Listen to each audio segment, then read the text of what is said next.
Hello Flosstube, I'm Ros Clark. This is Ros Clark Craft here on YouTube. You can also find me as Ros Clark Craft on Instagram and on Etsy and on Facebook. There you go, everywhere. Although not very much everywhere recently, certainly not on YouTube for a while. And I haven't had anything added to my Etsy shop for a while either. I do post pretty regularly on Instagram and from time to time on the Facebook page. At the moment, mostly what I'm posting on the Facebook page is the stitch quilt stitch along, which I will be showing you some updates from that in a little bit. But yeah, Instagram is definitely the best place to find me. It's been a long time since I've done a YouTube, and there have been a number of reasons for that. Oh, I'm going off screen. Do you know, I think you're just a bit high. That's better. That's better. Yeah, there are a number of reasons for that. One of which is the last time I did one, it took so long to upload, and I was just like, I can't do this. I can't do this. Anyway, in the intervening time, I have now got proper super fast internet. So I've been on fibre broadband for 6 years. It's 2020. It was early lockdown that I finally got fibre broadband here, but it was never super fast. You know, I was lucky if I got 15 to 18 download speed, megabytes per second, 1.5 to 2 upload speed. Anyway, one thing you may have seen if you follow me on Instagram is that a month or so ago I got a home office, an external in the garden home office. It is for work, and worker, I'm buying it but with the help of work, so I will own it. I do own it, but it is for work and from work. But in order to be able to work properly from home and give up the rented office that I have in town, I needed to make sure I had proper good internet here, because I do sometimes have to upload videos and stuff for work. Anyway, I slightly feel like I have sold my soul to Elon Musk, but if you are like me and you are living somewhere where you're never going to get proper fibre broadband that really works, Starlink is really the only game in town. I mean, I get no mobile signal either, so I couldn't rely on that. Anyway, so I now get 100 megabytes per second easily, upload speed, oh, I don't know, 30 or 40. So I'm really hoping this will not be a palaver to upload. The other reason is, well, I'll talk about what I was stitching in April, but in April I was more or less monogamous, which doesn't make for very exciting content. And I've also been quite stressed and overwhelmed. And in fact, this last week, I have taken several days off for stress/burnout. I don't think I'm at burnout. It was more preventative rather than reactive. I just needed to sleep for a week, it turns out, and that seems to have helped a lot. We'll see. My boss is on sabbatical at the moment, so he's off. I mean, he's not doing nothing, but he's not in the office working for 4 months, which means I'm in charge, and I don't really like being in charge. I like being second in command, where you can have all the crazy ideas and there's someone above you to say, let's stop and think about that before we do that, Ros. And, you know, if you're in charge, everyone looks to you and says, is that a sensible idea? I'm like, don't ask me. I don't know. Let's find a grown-up. Yeah, it's fine. It's fine. We've had one minor crisis that was dealt with reasonably straightforwardly. We're nearly at the end of the first month. Yeah, I've got a week's proper holiday in June. July and August tend to be quite quiet for us. So, you know, I'm hopeful it will be fine. And I am planning to go back to work next week, even if I don't quite do full hours. And then I've got my week's holiday, and then hopefully at the end of that I'll be in a better place. But I think that has been building as well, and it's meant partly I've done a bit less stitching than I might, but also I just haven't had the capacity to talk to you all. So anyway, here I am. I don't know quite how long it is. It might be 2 months, it might be less than that, but hello, it's nice to see you. So I've got some things I've been stitching on to talk about. I have got some non-stitching things to show you. I was very inspired by Laura from Butterfly Stitches, Cotton and Clay. In her last video, she bravely showed a whole lot of non-stitching crafts that she's been doing. And, you know, if you've watched me for any length of time, you know that I do quite a lot of other non-stitching arts and crafts. I'm not going to talk about everything that I've done, but I'm going to show you some of the things that I've also been doing lately, some of which I find really restorative. So in this last week where I've not been working, I've tried to do something arty every day, and I do find that makes a big difference. I'm going to start with this before I forget. I do think I talked about this in my last video, but I haven't yet heard. The winner of Keeper of the Pins, Rachel Hyde, this is you. Send me a message on Instagram, leave a comment, whatever. Let me know how I can get your actual address and send this to you. Good? Remembered that? Excellent. I think the last video I did, I forgot that till right at the end. And, you know, unless you're watching through to the bitter end, you might well not have seen that. But I would like to send that out to you. I've got a number of things. I've been putting together a little parcel to send to Sally of Flossie Sews and Grows. She and her daughter are raising money for her daughter to go to the World Scouting Jamboree next year. And I said I'd send her some things that she could auction off or sell off or whatever. So and I've got another thing for work that I need to put in the post as well. So if you can get in touch soon, Rachel, there is a chance I might get to the post office soon as well. You never know. Good. Happy to do that. Right. What have I been working? Well, let me tell you what I was doing in April, first of all. And yeah, it's not very straightforward to see a lot of that. But what I wanted to do, I challenged myself in April to do 10,000 stitches, at least 10,000 stitches, on a Saviour's Praise, which would take me over the 50% mark. So you may remember I started this some years ago. I put it aside when I was starting on my 50th birthday piece. You know, I'm 52 now, still in the first 20% of that. But I picked up a Saviour's Praise again at the beginning of this year because I now have a purpose for it. I plan to give it as a wedding present. So I am at over 50%. Anyway, so not only can I not find the paper charts, at the moment I can't find the threads. So that's slightly concerning. They must be somewhere. I do have a PDF copy of the chart, which is how I know how many stitches I've done and how far I've got and so on. Well, let me show you. Okay, so this is what you can see at the moment. There is a whole lot under here. This is not the most straightforward of frames. It doesn't just kind of roll around. So having moved it, I don't really want to take it off because I would literally have to undo the stitching and do it again and to roll it back on. But anyway, I have got, I think the halfway point of the chart is about here. Now, there is one section that I've not done beneath that. On the chart, there are two areas for writing. The bottom one I have not yet done. So I've done everything else in the bottom half, but I've not done the writing for that. And then I'm moving into the top half of the chart.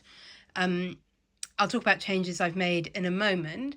I didn't do the writing because what I wanted to do was find out what hymns and Bible reading they're having at the wedding and choose verses from those to include in the sampler. Anyway, I now have that information, so I can carry on and do the top half, complete that, put the verse in there, and then I will go back and fill in the verse in the bottom half as well. So I've worked my way up both sides of the chart.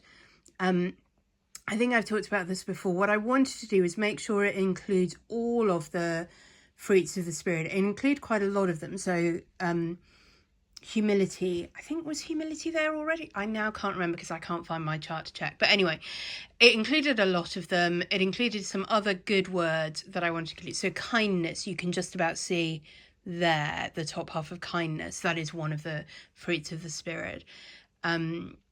So I wanted to include all of those and some other words and fill those in. I know this section here is going to be the one where there's a ship sailing on the sea, and I think I'm not going to include that. It doesn't have any particular resonance that I can think of for either of the couple who are getting married, and I do want to include another word in there, which with the way the ship is charted, there's not a lot of space there, so I'm probably going to do that one again, do that one differently. Honesty, this is the bell, so this is on the chart, but I've moved it up to give me a bit more space for the writing in the bottom section. And I thought, actually, honest as a bell, it made sense to have it in the honesty section. So that is sort of as charted, but not really. These flowers over here, I can't remember what on earth was in that humility section. No idea, but those are different things that I put in. So anyway, there is a little theme to this week's episode, which is the further I move on with the chart, the more changes I make to it. The section across the middle, however, the trees with the birds, yeah, we'll come on to the house in a moment. The trees with the birds, they are pretty much as charted. I think there are one or two mistakes, but I didn't intend to make any changes there. I made changes to the colours. Obviously, none of these colours are original.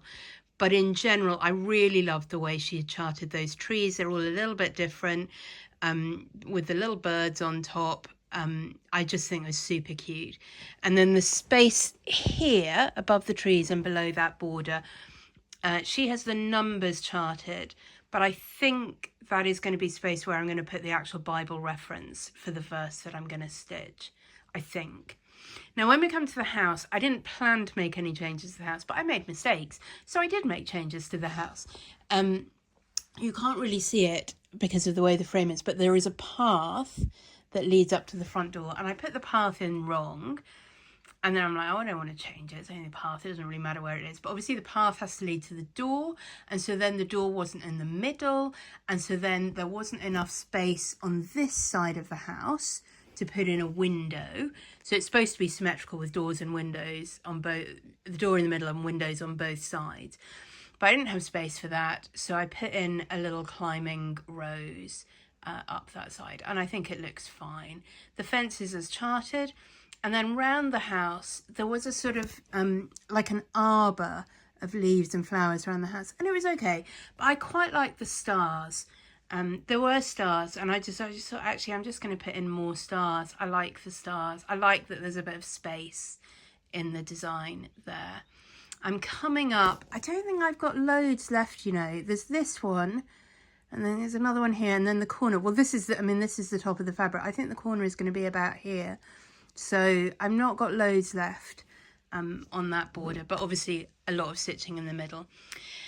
Since the beginning of May, however, I've not worked on this at all, and I do need to get back to it because although it's good to have got to the 50% mark, there is a deadline on this, obviously, with a wedding.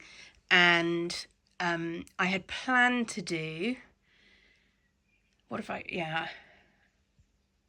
I can't now remember. I had planned to do at least 1,000 stitches a week and I haven't. So this last week in May, we have got a bank holiday. So it's Sunday tomorrow. I'm filming on Saturday. Sunday tomorrow. It's bank holiday Monday. I should be able to get some good amount of stitching in on those days.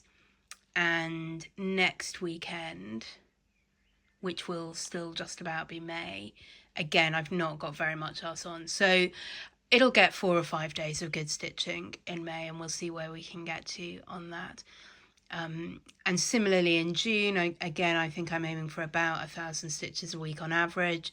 And then that will leave me with July, which I'm not going away. Well, I've got General Synod in July, but other than that, I'm not going away.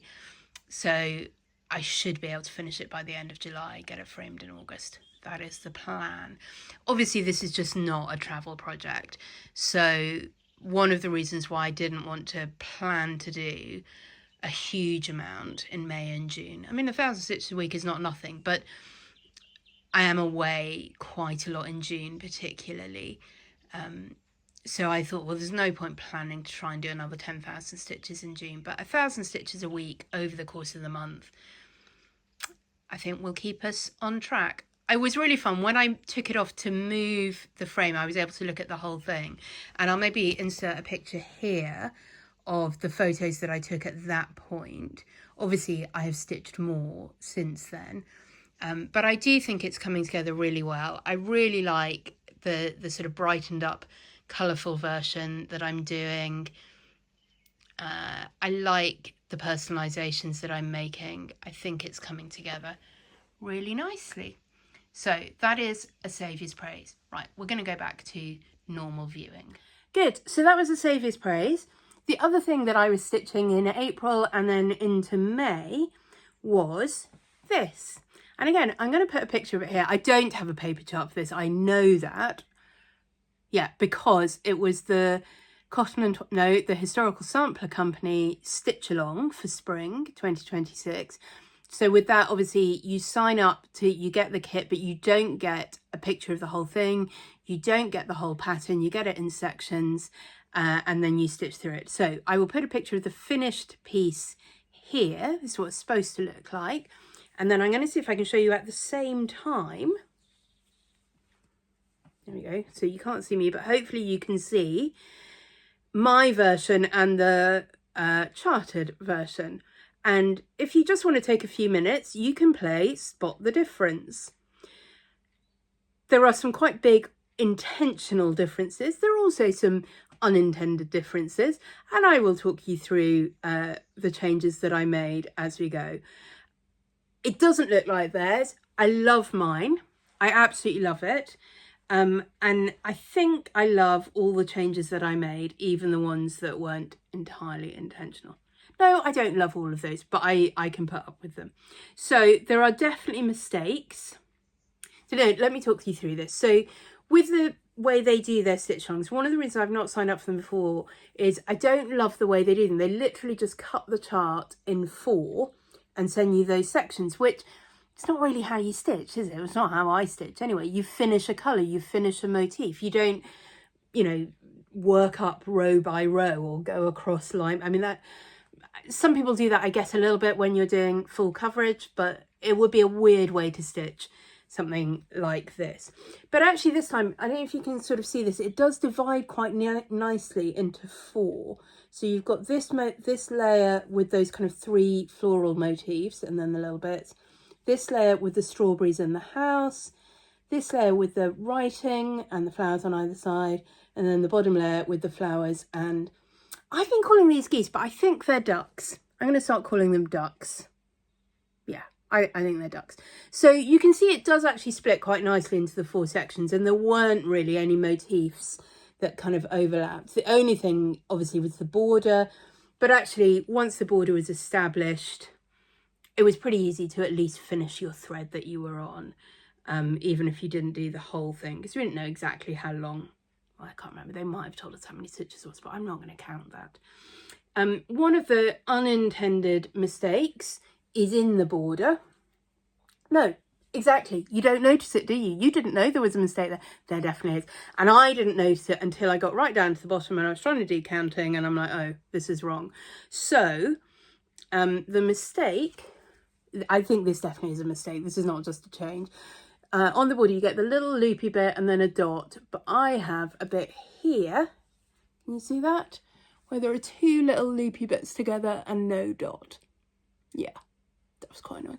So what it meant was I didn't have quite the right number of stitches when I got to the bottom. So I fudged it. And it's fine. There's a little kind of twiddly bit on the edge of the top corners. And you're supposed to have a bit the same at the bottom, but because I had fudged it, mine ended up being a little different. It's fine. I mean, if anyone comes at me with that, tough. And then I had to do something on the other side.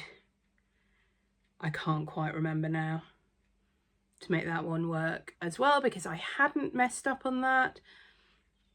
Yeah, in fact, what I did, here you go, that's right, is I had to put in a deliberate mistake. Haha!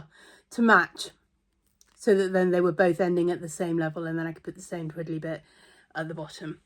So there's a mistake. I don't know all the other mistakes, but I do know all the other things I intentionally changed.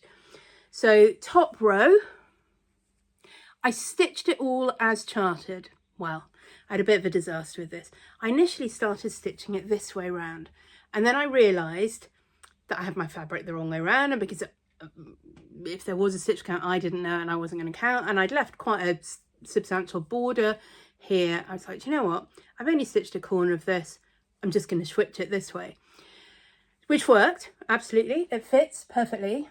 What it did mean is that the direction of the stitches changed because I turned it 90 degrees. So normally I stitch with my top stitch going bottom left to top right.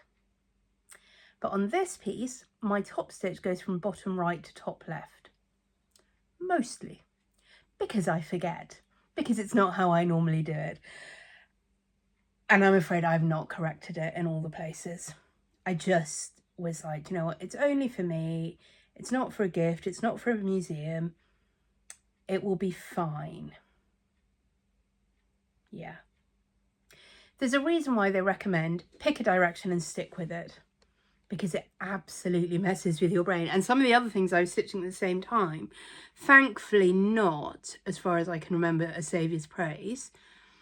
I also ended up stitching the wrong way because my muscle memory was changing because I was doing this the wrong way. And so then I was doing other things the wrong way. And oh, it was a nightmare. Absolute nightmare. Don't change the direction in which you stitch. That is my top tip. Anyway, if you spotted that immediately when I showed you this, have a brownie point. I think it will be fine. So that's the thing. There are mistakes in that all the way through that I'm not going to look for. Top section, like I say, I initially stitched it entirely as charted, but it is not now entirely as charted. And that's because I took out, there were some little butterflies here and here, and I just didn't like them. I didn't take them out right till the end, but they were charted in the paler lavender and the paler yellow. I think it was the paler yellow. It might have been the darker yellow. Purple and yellow on the colour wheel are complementary colours. Now that does mean you can get a really strong contrast between them, but it does also mean that if you mix them, they go a bit brownish, sludgy, grey. And the problem was that both the paler purple, I don't know if you can see it, it's the colour in the middle of that, so not this nice purple, but this sort of lavendery colour. Let me see where else it is on here. Yeah, I haven't used it much. I didn't like it very much because it is quite a grey tone. It's quite desaturated. When you put it next to the purple, it reads purple. But when you put it next to the yellow, they both just read greyish brown. And when you looked at the piece as a whole, it just looked like there were two grey butterflies. Moths, I guess. I don't know, maybe there are butterflies that are grey as well. And it just didn't fit with the tone of the whole thing, which is bright and cheerful and sunny. So I took them out. And I was glad I waited, actually, because by that point I knew that I wanted to use this little white flower, which is a sort of strawberry flower, actually to give the whole thing a little bit more coherence than it had. So the second section, intended to be stitched as charted, I did make a mistake. The mistake I made in the house, I made the heart on the front door taller than it was charted, and so I ended up making the window shorter. It's fine. I genuinely don't think you'd know that was a mistake unless you were literally comparing it with the chart. But I really enjoyed the strawberries. And I really like the little white strawberry flowers. So when I came onto the third section, I had a plan. I didn't love, and this is another reason why I don't often do, well, I haven't done before, one of their stitch alongs. I don't always love their lettering. And I didn't love their lettering on this. It was just a little bit twee, maybe. So Happiness is stitched more or less as charted, but I didn't have, there was some little twiddles on the end of, certainly on the H, I can't remember if it's on any of the other letters, that I left off. And they had done Homemade in a similar font, similar lettering, I think the same, and they had is in the middle and there was some bits there. And I was like, actually, I love that we've got this house and we're celebrating the fact that happiness is homemade. That's where your happiness, begins at home, I guess, a lot of the time. So I wanted to make the word homemade stand out a bit more. So I recharted that whole section. It meant I needed more space for the kind of lettering I wanted to do. So there was some other, I can't remember, butterflies, bees, maybe there. These trees in pots were there, but I did have to fiddle around with them to make them fit. And I changed the birds very slightly because I thought, wouldn't it be sweet if they were robins? So I gave them little orangey red breasts. And whatever there was that was supposed to be here, I think it was the trees coming across more widely. I can't quite remember. but I was just like, actually, I'm going to extend the strawberry flowers down. So I now have strawberry flowers all the way down. In fact, I ended up with some strawberry flowers in every section. And I like the strawberry flowers. They don't dominate, but they give... One thing I've been thinking about was, should I do a little polka dot in the background? And I think that would have been overkill. But I like how those dotted white flowers, which you can't even see. Let me just see if that... Oh, that's not white. That's no good. Have we got some white here? No.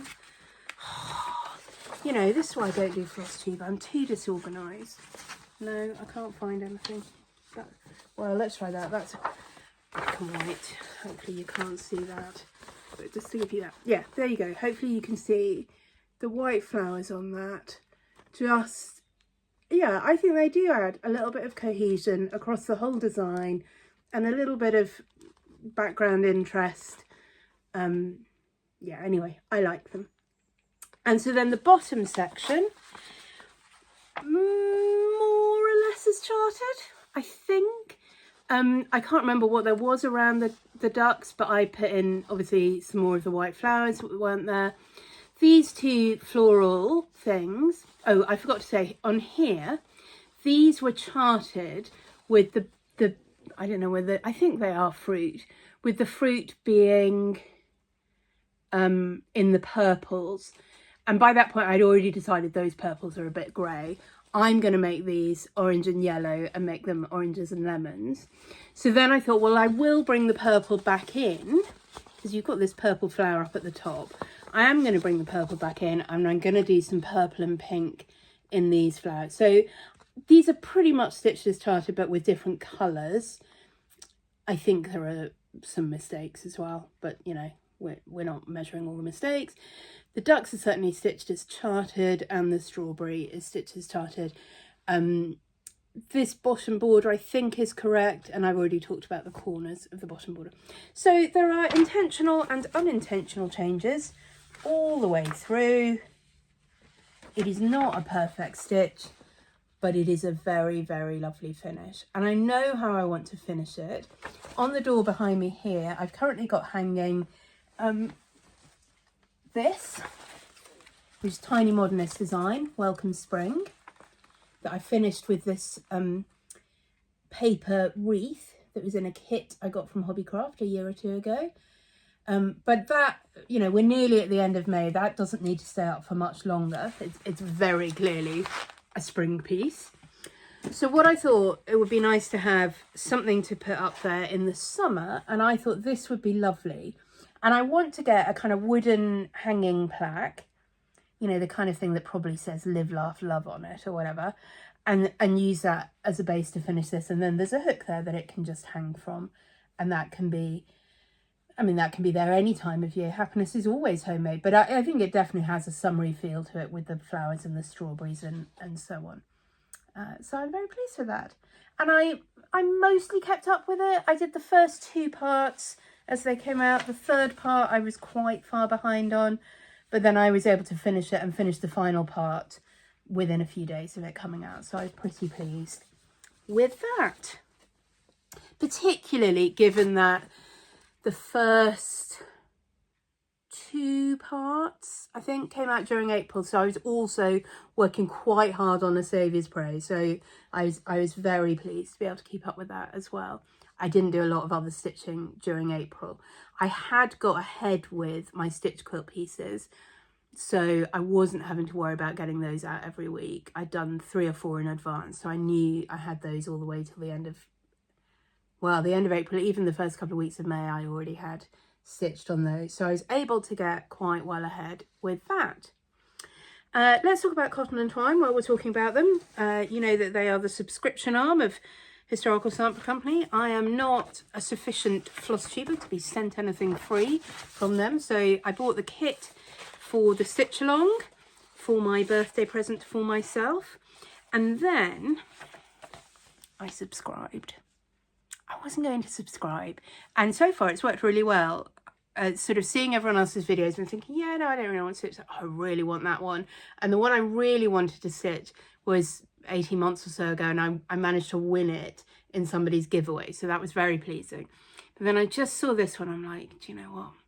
I just have to stitch that. And everyone was like, no, I'm keeping this one. I'm keeping this one. And I'm like, I think I did eventually find someone giving it away. But by that point, I had already signed up. And so it's this. This is their April design. It's slightly weird. They call it their April design, but you sign up for it in April. They don't send it out until the beginning of May. So like some of them are very seasonal, and they'll have, you know, their Christmas design, or they'll have something that says autumn, and it'll come out, you know, 2 months before, and you're like, really? But it actually doesn't come out until the month after it says, if you see what I mean. Yeah, I just loved that. Aren't they beautiful? And just look, I think this is really what sold me when people were showing the flosses. I mean, how could you not? How could you not love a design like that?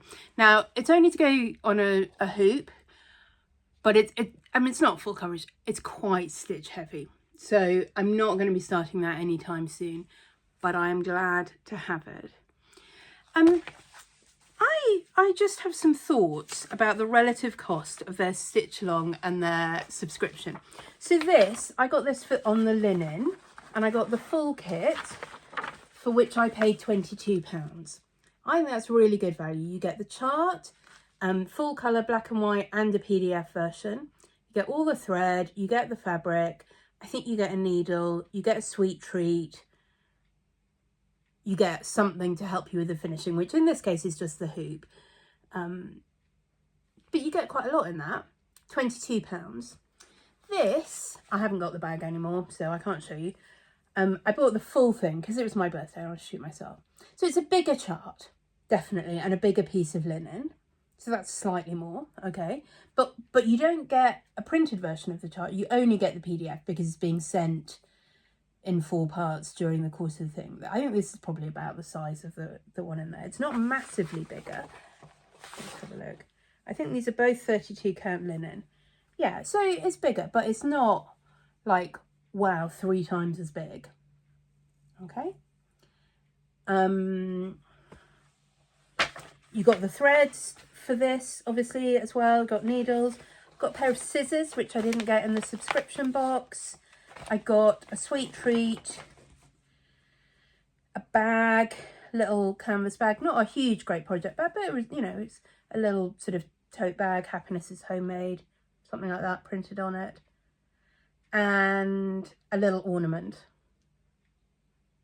And I think that was it. Now, it's definitely more than this. The scissors are extra, the decoration thing is extra, but also there's no finishing thing that came with this. There's no printed chart. Needle minder also came with this. Yeah, so there are extras. But this was £81 and this was £22.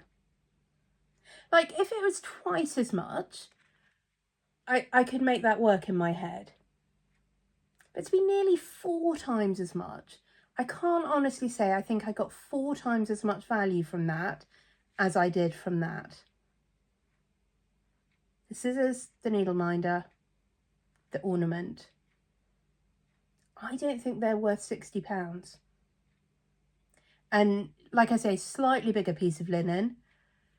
I think this one might have more thread in it, to be honest. Yeah, I don't know, someone help me with the maths on that. I think mostly what I'm saying is the subscription is really good value, which I think everyone knows. I was slightly shocked how much more the stitch along is, and yeah, just struggling to work out why that is. They're delivered in the same box. You do get, you know, one of the little shiny bags that they have, you know, they're kind of dark red Historical Sampler Company bags. You get one of those. I could live without that. You get one of those in the stitch along, but not in the subscription. But that, I mean, to me, that doesn't really add a lot of value. So I don't know, if you're somebody who doesn't get these sent to you for free, and I can't be the only one, yeah, or even if you do, and you've thought about the relative pricing of these, maybe you can help me understand that a bit better. It doesn't massively make me inclined to do a lot more of their stitch alongs, if I'm honest. I liked this one a lot. I don't always love their style, and like I say, I don't always love the way they break up their stitch alongs. So I will see. I'm not ruling out that I would never do another one. And there are cheaper ways of doing their stitch alongs. You can just get the PDF. I don't know how much that is, but obviously it's not £80. You can get it where you just get the stitching kit, the fabric and the thread, but not all the other extras. And again, that's a lot less. Yeah. So anyway, that was a thought I had. So the only other thing I've been stitching, I've been working on Stitch Quilt, and I'm trying to remember which the last one was that I've shown you, and I think it might have been K is for Kite, but I might not have shown you that, in which case K is for Kite. I did have 1 week, it was Easter Sunday, and I just completely forgot. There was a lot going on. It was Easter Sunday, and I completely forgot to put out my Stitch Quilt card, and nobody reminded me, so we missed a week. But other than that, I've been keeping up, and I'm well ahead. I'm about to start stitching on S, whereas tomorrow, or today when you're watching this, the chart that's coming out is P. So I've got Q and R in hand. I'm going to have done S, and I'm going to try and do T as well this weekend. Again, it just gives me a little bit of breathing space. I do like to stitch them before I put them out, because I will quite often change things in the chart as I stitch. I don't know what I was doing here.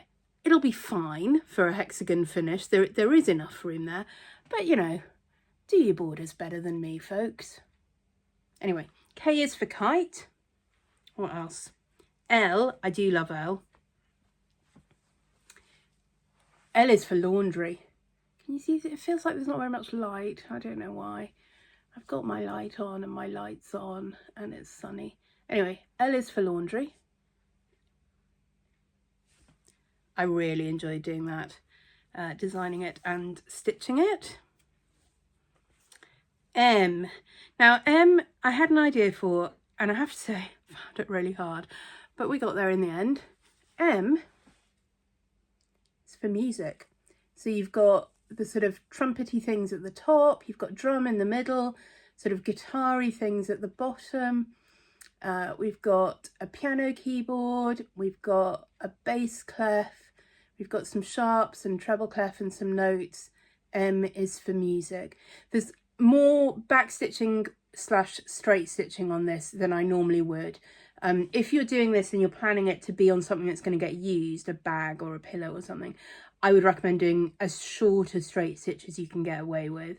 I've done these, for example, all in one, so you get a nice straight line on the handles, but the longer the stitches, the more vulnerable it is to breaking. So you want to just think through how you're going to use that.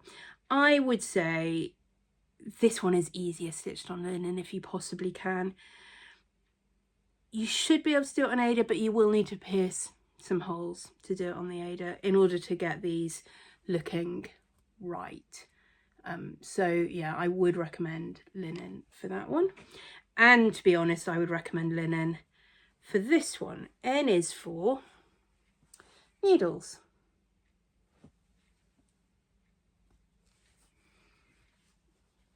And again, we've got some straight stitches on these needles here. I seem to have forgotten how you get this to focus. There we go. On the pink needles on the right, those are straight stitches as well as the kind of threads from the stitching there. So again, I would recommend doing it on linen if you possibly can. I would recommend thinking about how it's going to be used and whether you need to do shorter straight stitches. That's N is for needles. Now we have one that is entirely cross stitch, and I have stitched it on Ada and I think it works perfectly.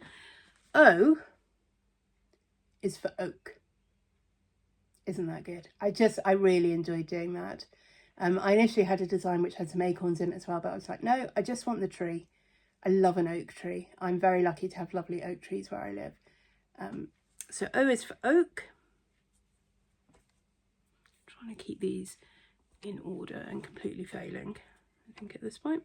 P, which like I say is coming out today, hopefully as you're watching this. P is for pig.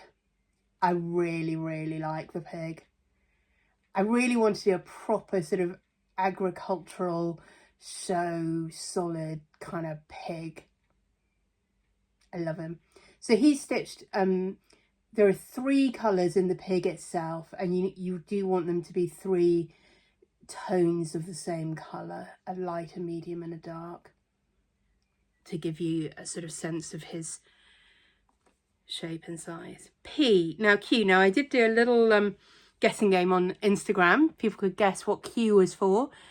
Somebody said, one of my friends said, I would love it if you did Q is for quit and then just stopped. I thought that was hilarious. I've not done Q is for quit, but I did think that was a very good idea. A couple of people guessed other things, and one person did indeed guess Q is for quilt. This was one that I really enjoyed designing. It's a little bit tedious to stitch. There's quite a lot of stitching in that. But it's quick and it's easy stitching. Yeah, Q is for quilt. And then I just finished a few minutes ago before I started filming. R is for rainbow. Paint the... No, you don't need to hear me singing. Do you remember watching Rainbow as a child? If you're my age and in Britain, you might do. It was one of the few programmes that we used to be allowed to watch on ITV, was Rainbow. There you go. So that's what I've been stitching. I have now got to the point where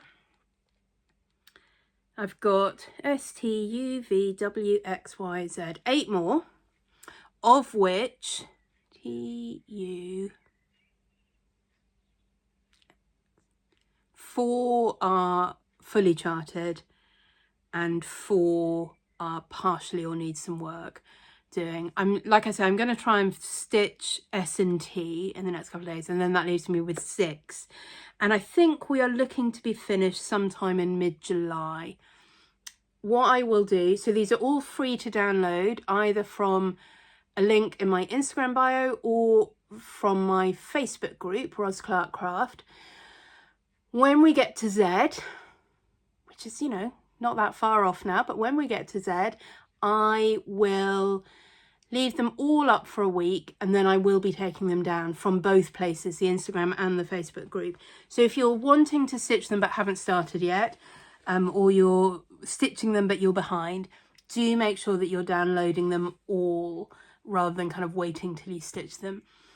When we get to the end and I've taken them down, I will do some work putting it all together, formatting it a little bit differently, and then it will be available for purchase for actual money in my Etsy shop. I have really enjoyed it. I have got a plan for the next finishing video I want to do, and I might try and do that next weekend. I think that should be doable. Yeah, I'm sorry I haven't been able to see more of those as we've gone along. There's one up for how you finish just the hexagons individually. There's one for how you stitch it into a needle book. It's not brilliant. I sort of fall off the camera at bits, but I'm going to try and do that again at some point, but it won't be anytime soon. There's one for making a very sweet little hexagon-shaped pillow. Next weekend, it's going to be a bigger project, but it's super, super easy. Less sewing than the hexagon pillow. Although it'll be a bigger finished project. It's specially designed for people who hate their sewing machine, just saying. I have got some other ideas of things that I want to do, and what I'm thinking at the moment that I might do, because I do not need 14 different hexagon projects around my house, is I'm going to make these up in tutorials, but then I'm going to reclaim my hexies to do the final couple of projects for which I will need quite a lot. And I might want to end with a project that uses all 26 of my stitched ones as well as some fabric ones. So yeah, they're not going to exist in reality forever, but they will exist on YouTube for, as long as YouTube is alive. So that'll be longer than me anyway. Good. So I think that is all the stitching I've done. And in terms of plans, stitch quilt, Saviour's Praise are the main things. If I get to a point where I'm in a good place on both of those, then I can do some fun stitching. And there are a number of things that are sort of vying for my attention with that. It might be an animal cracker. I've got Clovis the Badger and Pip the Hedgehog, so it might be one of those. I do really want to start those, but I think it might be. I've got the hands-on design, Ladybird and Beetle. little round charts, and I've got a finishing idea for those in mind. And yeah, so it might well be those that I get on with if I've got a little bit of extra stitchy time. We will see. I was just going through my charts earlier and I was sorting stuff out to send Sally, and I'm like, oh yeah, no, I do want it. No, I definitely want to do that. Oh, I want to do that. I've got loads. I try not to have an enormous stash of charts, but there are things I want to do. And I've also got, I think I mentioned last Christmas, I have charted an Advent stitch along. It's proper Advent. It is not, you know, fun and jolly Christmas. It is proper Christian Nativity Advent. And I really love the chart that I have for it. And I've got a plan of how it would divide up. I think I would release it weekly during Advent. I have loved in the last, I don't know, 10 or 15 years, having an Advent craft project. I used to do an Advent scarf knitting thing for quite a long time. So I've got a number of lovely scarves, and that's fun because you got a little bit of the pattern every day. And if you kept up with it, by the end of Christmas Eve, you had a new scarf you could wear to church on Christmas morning. So that was really fun. The last few years, I did one of the Bondfolk Embroidery Evertake Roxy Floss holiday countdowns. And that started a project which, if you've seen my videos before, you will know the sort of cross-stitch book that I'm making that's Song of Songs inspired. And the last couple of years, I've done a different page in that book in Advent and taken the charts and divided them up myself and done that. But I do like to stitch on something every day during Advent. This last year, I had enough time that I also did Nativity Tiny Town, which I really enjoyed. And that divides really nicely, actually, into a sort of number of days for Advent. So yeah, but anyway, this is going to be weekly parts rather than daily parts, and then you can kind of work out for yourself. And there will be an optional outline border to stitch beforehand. So I'll release that, I guess, sometime in November. And then if you want to get ahead, you can do that. You don't absolutely have to do it. The chart, I think, does work without that, but it looks better if you do the border. So you can either get on with that in advance, or you can have that to work on when you've got extra time, or you can, you know, do it after Christmas, whatever. But I do want to try and get to that, but I think I may have to leave that until after A Saviour's Praise is done. What else was I going to talk to you about? I was going to talk to you about some non-stitch stuff, but actually I just have got here, so I'm going to show you a little bit of little haul. I think last time I did a Flosstube, I had just got into my Mill Hill frenzy. I have got some more Mill Hill kits. I've not done any of these. I'm going away for a week in June, and I might well take one or two to see if I can do. I find these are good for travel stitching. So this is sardines. Is that what it's called? Yeah, sardines. Sorry, they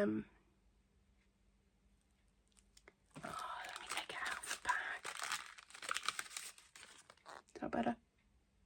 Yeah, sardines, which actually made me smile because one of the things in the latest Cotton and Twine subscription is a sardines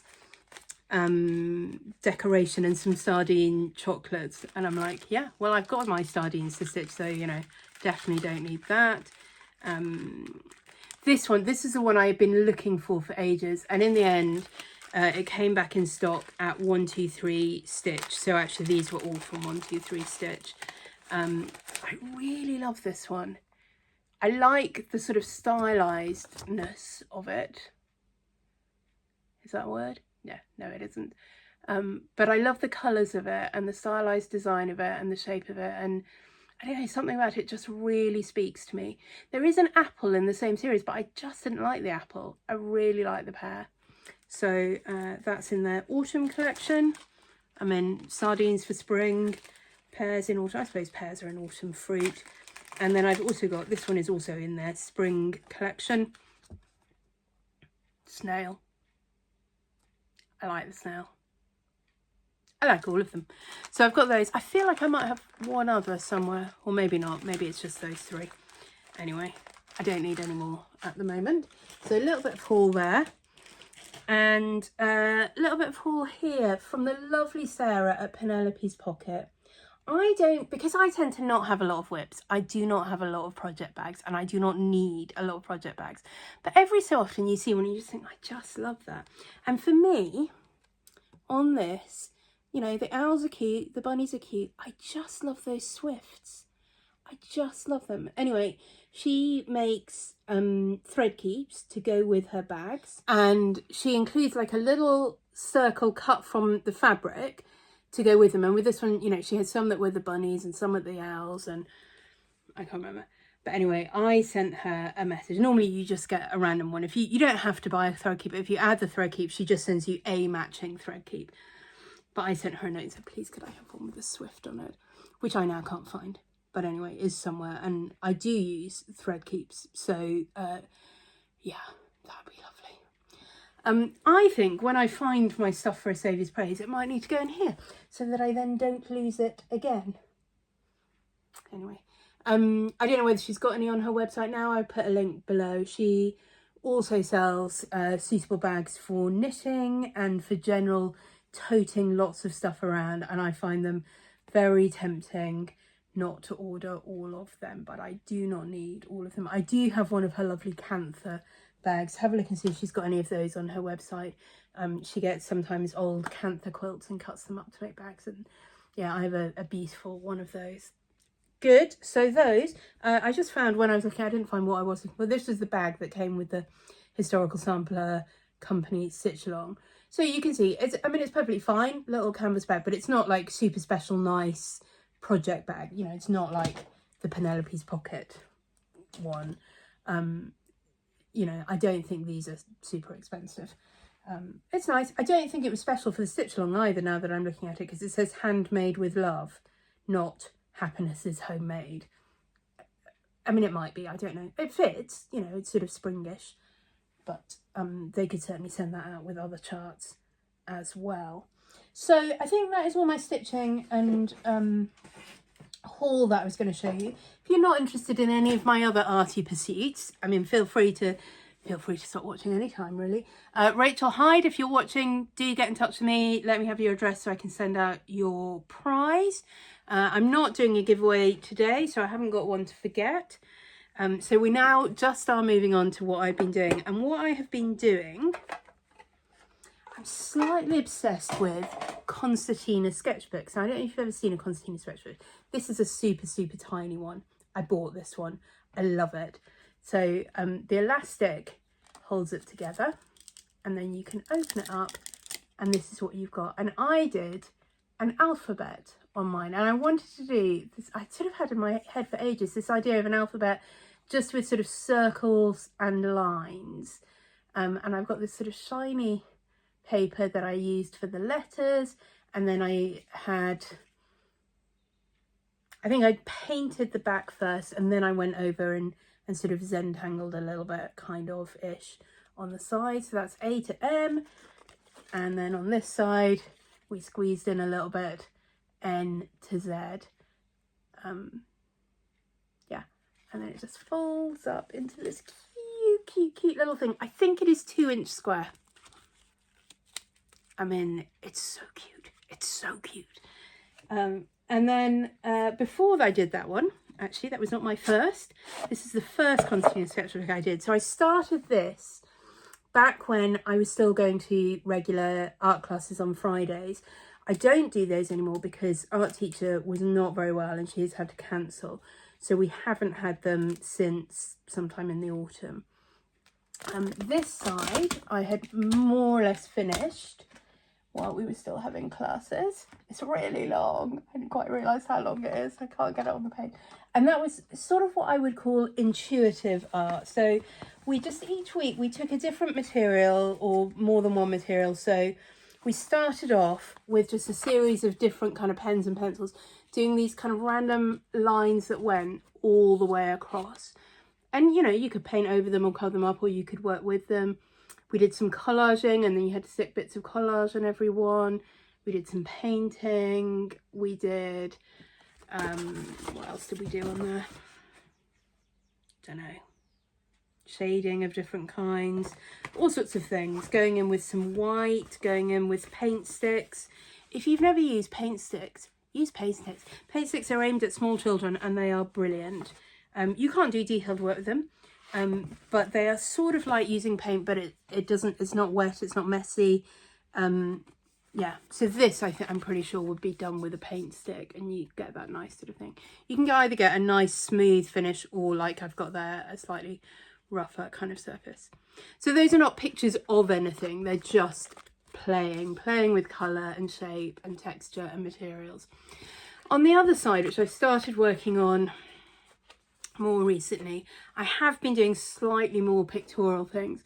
So this was inspired by some amazing tissue paper that I then worked into with pen and some pen and some colour and some paints and I don't know what.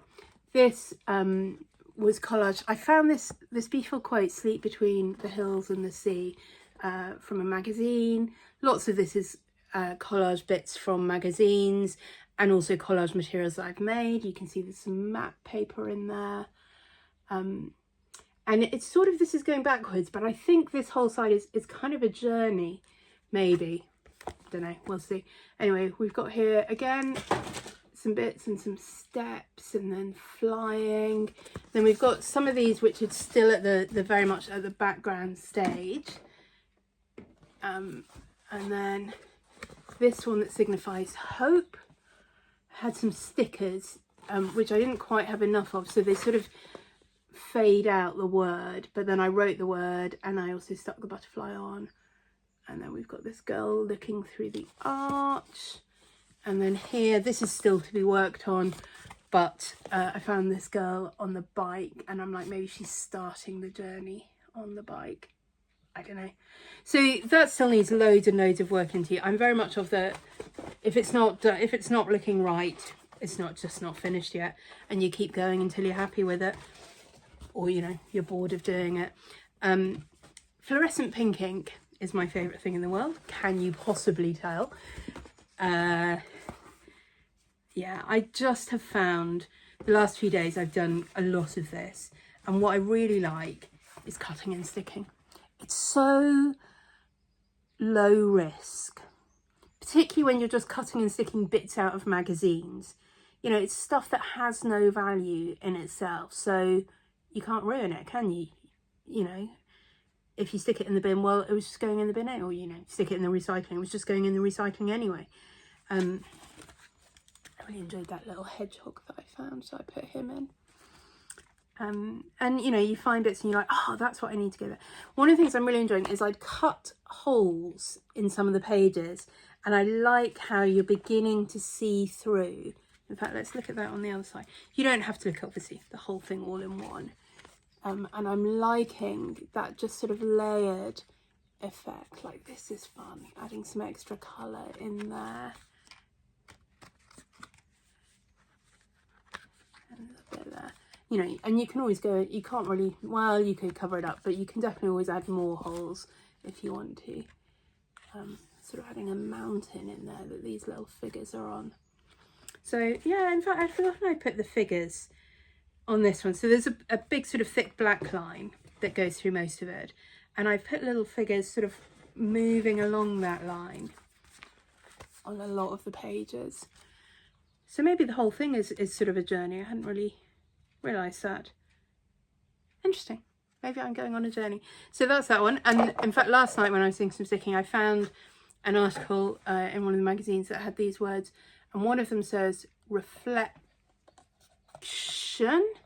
and the other one says illusion. And I thought they were quite nice words to describe what you might find in here. I like the sort of, it's on both sides, and it's kind of hiding and showing, and it's kind of reflecting, and yeah.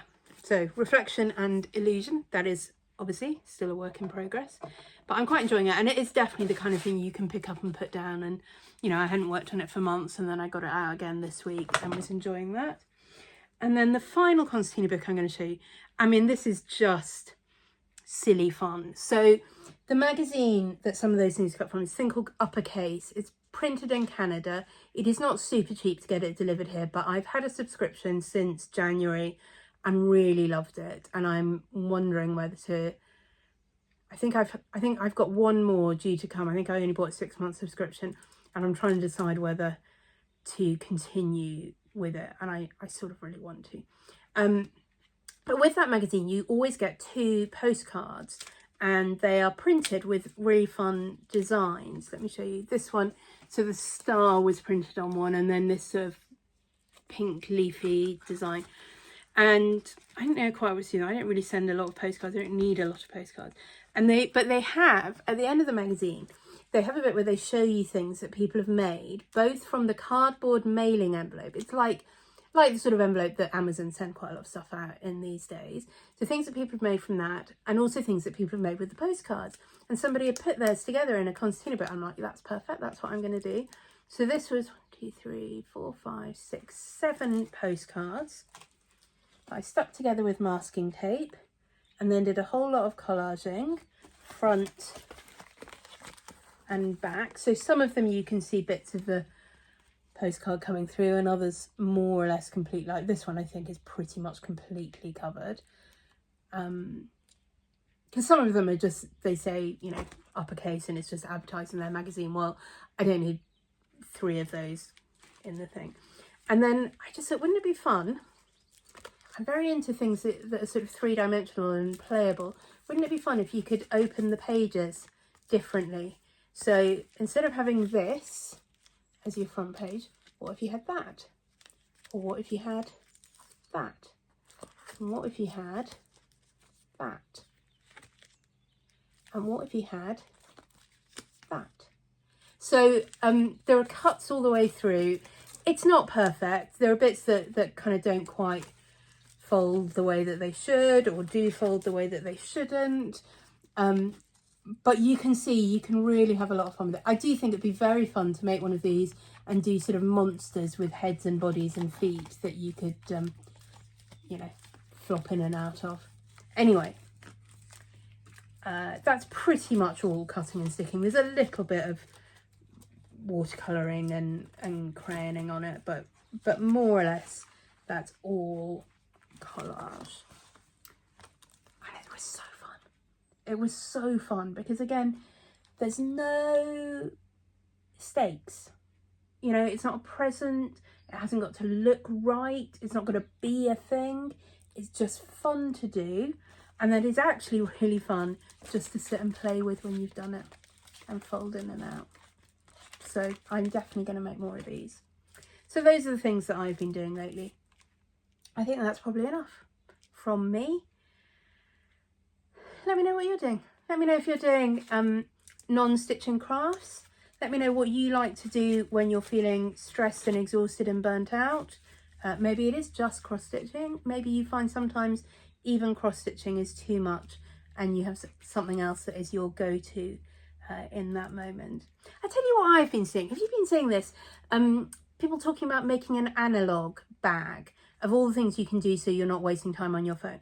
And I just look around in my house and I just think, well, I just have an analogue house. Like, everything is full of things I can do with my hands and not on my phone.